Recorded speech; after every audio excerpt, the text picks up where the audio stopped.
Hello viewers, আসসালামু আলাইকুম। আশা করছি সবাই ভালো আছেন। আপনাদেরকে অসংখ্য ধন্যবাদ। বিশেষ করে আপনাদের রেসপন্স আমাকে এত বেশি মুগ্ধ করেছে। আমি যখন কিছুদিন আগে ইউটিউব চ্যানেলটি নিয়ে কাজ করা শুরু করেছিলাম, তখন আসলে আমি কল্পনাও করি নাই যে এতটা ইতিবাচক সাড়া আপনাদের কাছ থেকে পাবো। অসংখ্য ধন্যবাদ। আশা করছি সবসময় আমাদের চ্যানেলের সাথেই থাকবেন। আজকে আমি কথা বলবো প্রাইভেট পার্টের বিষয় নিয়ে। অর্থাৎ অনেকে দেখা যাচ্ছে যে আমাদের কাছে এসে বা আমার কাছে এসে বলে অনেকেই আছে যারা আমার কাছে এসে বলে থাকে যে আমার প্রাইভেট পার্টের অংশটি বেশ গাঢ় বা কালচে বর্ণের বা চাপা বর্ণের। আবার অনেকেই বলে থাকেন যে এটা কি কোনো সমস্যার কিছু কিনা বা তার সেক্সুয়াল অ্যাক্টিভিটিসে কোনো প্রবলেম হবে কিনা, এই যে একটা কনফিউশন থেকে থাকে। আসলে হচ্ছে প্রাইভেট পার্টের যে অংশটি রয়েছে, বিশেষ করে আমাদের শরীরের ত্বকের গোপনাঙ্গ এবং বিশেষ করে যে অংশগুলো ঢাকা থাকে তাদের এবং যে অংশগুলো কিছুটা ভাঁজযুক্ত, বিশেষ করে আমরা বলে থাকি যে বগল বা কুচকি বা রানীর চিপা এবং যৌনাঙ্গের যে অংশগুলো রয়েছে, এই অংশগুলোর যে ত্বক রয়েছে সেগুলো আসলে শরীরের অন্যান্য ত্বকের তুলনায় স্বাভাবিকভাবে কিছুটা চাপা বর্ণের হয়ে থাকে বা কিছুটা গাঢ় বর্ণের হয়ে থাকে। এতে আসলে ভয় পাওয়ার কিছু নেই এবং লজ্জা পাওয়ারও কিছু নেই এবং এটা নিয়ে দুশ্চিন্তাগ্রস্ত হওয়ারও কিছু নেই। এটা যেমন আপনার দাম্পত্য জীবনে তেমন কোনো সমস্যা করে না। বিশেষ করে অনেকে মনে করে থাকেন যে এটার সাথে হয়তো বা সহবাসের কোনো সম্পর্ক রয়েছে। এটার সাথে আসলে সহবাসের কোনো সম্পর্ক নেই এবং এটার সাথে আপনার দেখা যাচ্ছে যে অনেকে মনে করে থাকেন যে স্বাস্থ্যগত ঝুঁকি রয়েছে। না, এটার সাথে স্বাস্থ্যগত ঝুঁকিও নেই। বিশেষ করে আমরা বলে থাকি যে কখন আসলে কেন এই পরিবর্তনটা হয়ে থাকে। এটা মূলত হয়ে থাকে বয়সন্ধিকালীন সময়ে হরমোনের একটা তারতম্য ঘটে থাকে। আবার আমরা বলে থাকি যে গর্ভকালীন সময়েও কিন্তু হরমোনের একটা তারতম্য হয়। তেমনি যখন প্রাপ্তবয়স্ক বা এজিংয়ের একটা সময় চলে আসে, সেই সময়ে কিন্তু হরমোনের একটা বিষয় কাজ করে। অর্থাৎ সবগুলি ক্ষেত্রে কিন্তু হরমোনের একটা তারতম্য কাজ করছে এবং হরমোনের জন্য কিন্তু এই যে হচ্ছে আমাদের বলে থাকি যে প্রাইভেট পার্টের যে কালচে যে বর্ণটা বা গাঢ় যে বর্ণটা, এটা কিন্তু হয়ে থাকে।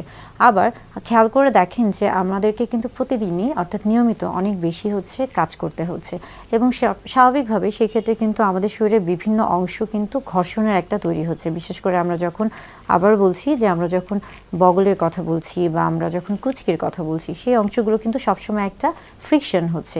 এর ফলেও কিন্তু সেই অংশগুলো কিছুটা গাঢ় বর্ণের হয়ে থাকে। আবার একইভাবে যখন বলে থাকি যে যখন সেক্সুয়াল অ্যারাউজ অর্থাৎ যৌন উত্তেজনা কাজ করে, সেই সময় কি হয়ে থাকে, সেই সময় মূলত যৌনাঙ্গে বেশ কিছু রক্তপ্রবাহ বেড়ে যায় বা রক্তপ্রবাহ স্বাভাবিকভাবে বেড়ে যায় এবং তখনও কিন্তু সেই ক্ষেত্রে সেই অংশের বর্ণ কিছুটা গাঢ় বর্ণের হয়ে থাকে। অর্থাৎ প্রাইভেট পার্টের যে রঙটি রয়েছে সেটা যদি চাপা বর্ণের হয়ে থাকে, এটাতে ভয় পাওয়ার কিছু নেই।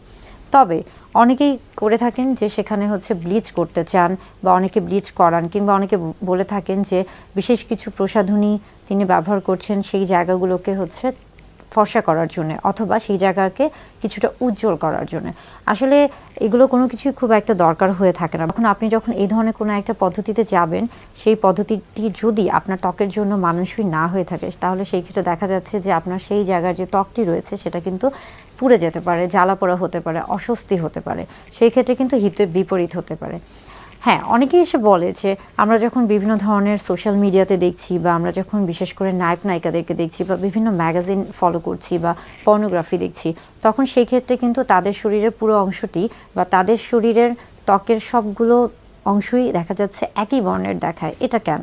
আসলে এখানে অনেক কিছু কাজ করে। বিশেষ করে দেখা যায় যে আমরা সবাই জানি বর্তমানে এডিটিংয়ের একটা যে বিষয় থাকে, আপনি ভিডিও এডিটিং বলেন কিংবা ছবি এডিটিং বলেন, সব জায়গায় কিন্তু এডিটিংয়ের একটা ব্যাপার থাকে। এছাড়া পাশাপাশি কিন্তু মেকআপ বা বিভিন্ন রকমের প্রসাধনীর একটা প্রচলন রয়েছে।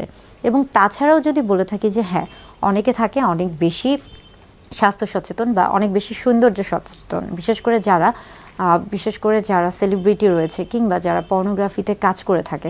আসলে এটা মূলত তাদের একটা প্রফেশন বা তাদের একটা পেশা। তারা কি করে থাকে, তারা মূলত তাদের শরীরের সৌন্দর্য বৃদ্ধি করতে গিয়ে দেখা যাচ্ছে যে অ্যানাল ব্লিচিং করছে বা লেজার হেয়ার রিমুভাল করছে বা প্লাস্টিক সার্জারি করছে, কিংবা অনেক সময় দেখা যাচ্ছে যে তারা স্কিন লাইটেনিং বিভিন্ন ধরনের প্রসাধনী ব্যবহার করছে বা ট্রিটমেন্টে যাচ্ছে।